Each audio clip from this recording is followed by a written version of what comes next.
Adaeze didn't sleep that night. The image of the portrait followed her everywhere, even with her eyes closed. It wasn't just the resemblance. It was the feeling that came with it. Like she had stepped into someone else's unfinished story. By morning, the mansion felt less like a home and more like a carefully arranged illusion. Every hallway, every silent staff member, every closed door carried a weight she couldn't explain. When she finally stepped out of her room, she found Ethan already dressed, calm as ever, reading the news like nothing had changed. "You should eat," he said without looking up. Adaeze hesitated. Who was she really? She asked instead. The question hung between them. Ethan slowly folded the paper. "We've already discussed this," he replied. "You don't need to know more." But this time, that answer wasn't enough.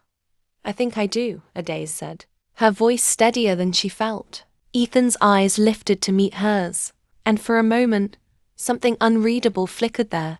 Not anger, not quite irritation, something closer to resistance. "This arrangement works better when boundaries are respected," he said. Adaeze almost laughed. "Boundaries?" she repeated. "You brought me into your house, your life, your past, and I'm supposed to ignore it." He stood up then, the air shifting instantly. "You're here to play a role," he said, his tone sharper now. "Nothing more." Adaeze held his gaze, then stopped looking at me like I'm something else. Silence followed, thick, uncomfortable, because they both knew. She wasn't wrong. The day didn't give her time to process. Another public appearance, another performance. This time, a business luncheon with people who smiled too much and said too little. Adaeze stayed close to Ethan, mirroring his calm, controlled energy. But inside, her thoughts were loud, observing, questioning, connecting, dots that didn't fully make sense yet. "You're doing well," Ethan murmured at one point, his voice low enough for only her to hear. Adaeze glanced at him. "At pretending?" she asked. He didn't answer immediately. "At surviving," he corrected. That word lingered longer than it should have, because it didn't sound like advice. It sounded like experience. It happened in a quiet moment. A name mentioned casually at the table. Elena would have loved this event, one of the investors said with a polite smile. Adaeze felt Ethan tense beside her, just slightly, but enough. "We've moved on," he replied smoothly. The conversation continued, but something had shifted. Later, in the car, Adaeze broke the silence.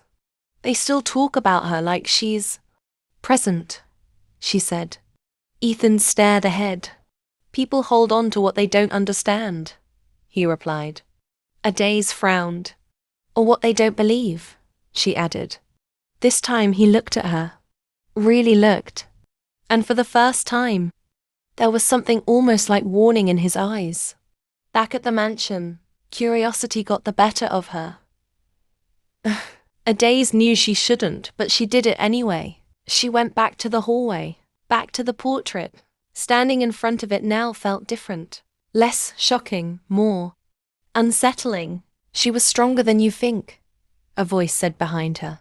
Adaeze turned quickly. It was the older man she had heard before, the one who argued with Ethan. "And you are?" she asked carefully. "Daniel," he replied.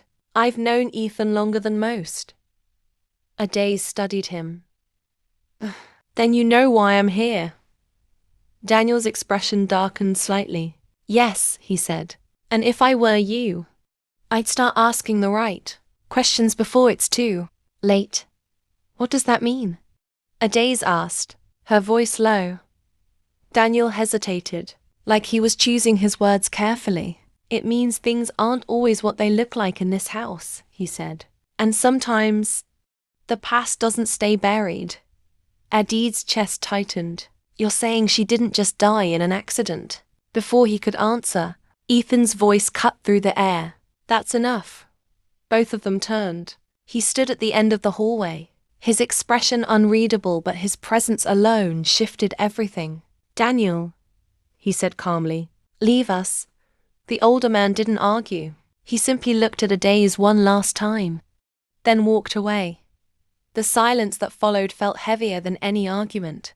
Adaeze turned back to Ethan slowly. "What is he talking about?" she asked.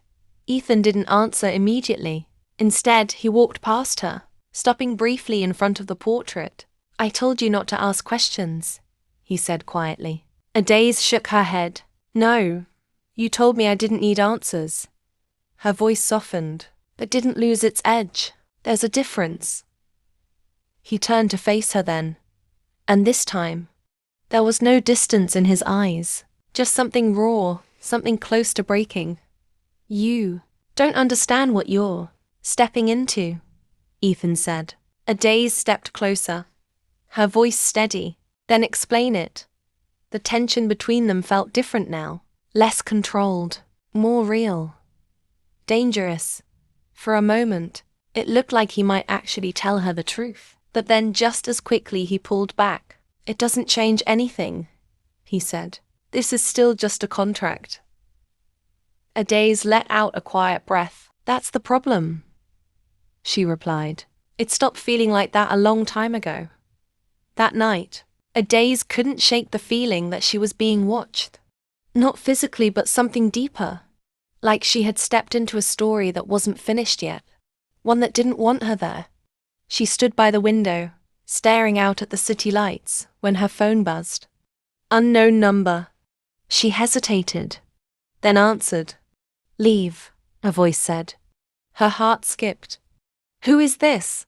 Silence. Then the line went dead.